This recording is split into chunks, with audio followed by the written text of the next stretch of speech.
Oke, assalamualaikum warahmatullahi wabarakatuh. Semangat pagi mahasiswa semuanya.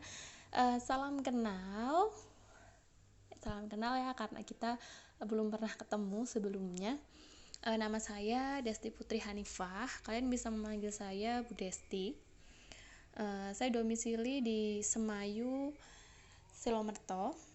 Saya kira-kira pindah sini itu baru sekitar 1 bulan. Nah, sebelumnya saya tinggal di Temanggung. Mungkin di sini ada yang domisili di Temanggung atau domisili di dekat rumah saya di Semayu mungkin ya. Nah, saya punya 1 orang suami, Ahmad Irfan.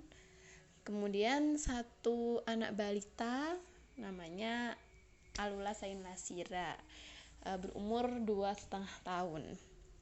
Nah, saya mengajar di sini di Unsik ini belum lama, dari tahun 2018 kayaknya. Jadi baru sekitar jalan 2 tahun ini.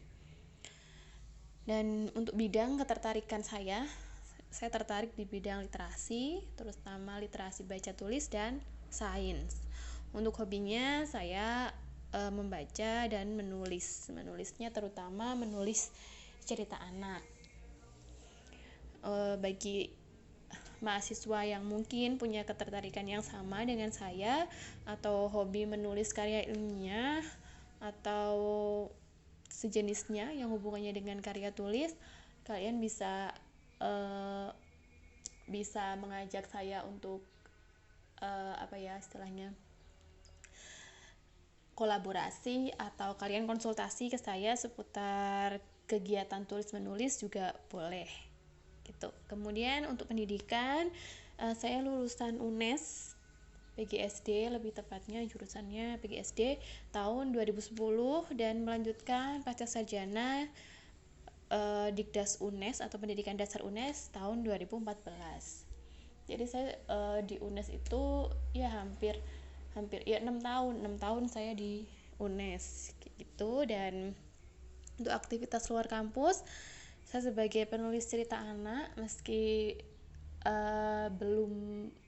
belum punya buku solo ya, masih buku bareng-bareng atau antologi. Kemudian saya seorang trainer read aloud atau membacakan nyaring, dan saya juga mompreneur gitu. Nah, itu sekilas dari saya, sekilas bio dari saya. Untuk lebih jelasnya nanti kita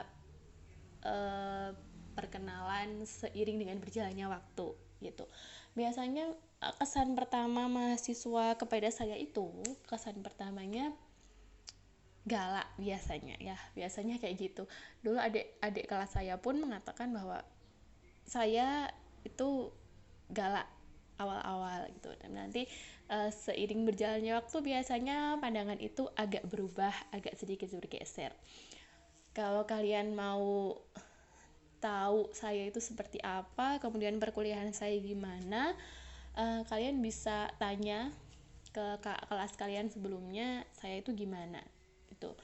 Kemudian yang perlu digarisbawahi juga, saya senang dengan proses gitu. Saya senang dengan proses, bukan hanya hasil tetapi lebih ke prosesnya. Maka saya tidak ujian oriented tetapi proses oriented gitu. Jadi saya sangat menghargai mahasiswa yang berproses dan bertumbuh dan meningkat progresnya. Itu saya sangat menghargai itu. Meski misalnya awalnya itu seorang mahasiswa benar-benar nggak bisa sama sekali, kemudian dia terus mencoba sedikit demi sedikit, dia belajar sehingga kemampuannya meningkat. Nah, itu yang saya hargai gitu. Beda dengan mahasiswa yang dia udah merasa pintar dulu gitu, udah merasa aku udah bisa kok, kemudian dia tidak meningkat, dia tidak berproses dan bertumbuh, dia hanya merasa bahwa aku udah bisa. Itu justru nilainya tidak bagus di mata saya.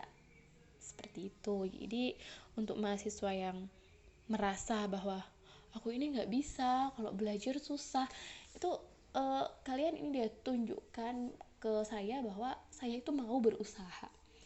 kayak gitu. Karena untuk pengalaman saya mengajar mahasiswa di sini itu kebanyakan masalahnya sama sih, kebanyakan. Jadi masalahnya itu kayak susah banget, dapat materi baru itu susah banget, atau karena males, atau karena banyak aja distraksi atau gangguannya sehingga untuk fokus tuh susah.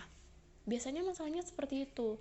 Makanya yang saya sampaikan ke mahasiswa itu, yang pertama adalah ketika kuliah, terutama kuliah sama saya, itu kosongkan gelas dulu gitu. Kalian kosongkan gelas dulu, fokus. Apalagi ini daring ya.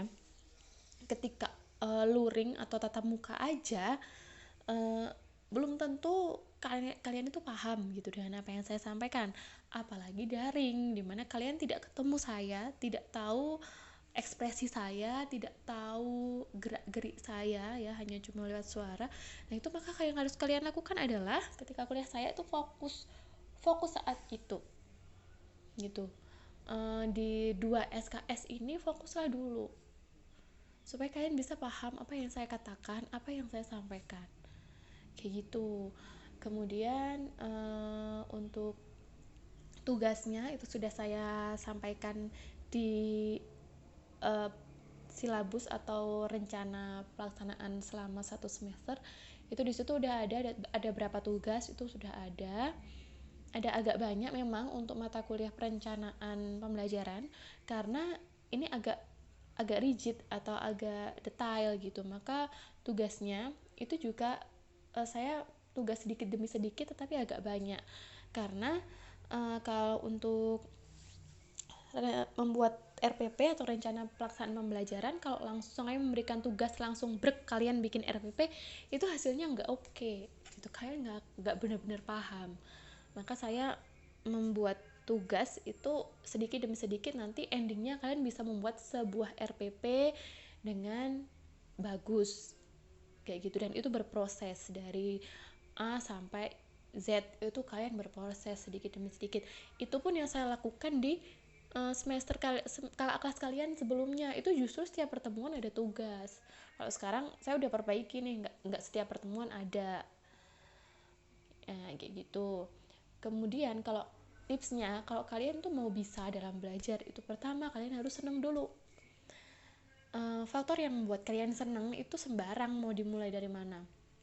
Boleh dari materi perkuliahannya, boleh dari teman-temannya mungkin, boleh dari jam kuliahnya, boleh juga dari dosennya kalau memang bagi kalian dosen tersebut menarik itu.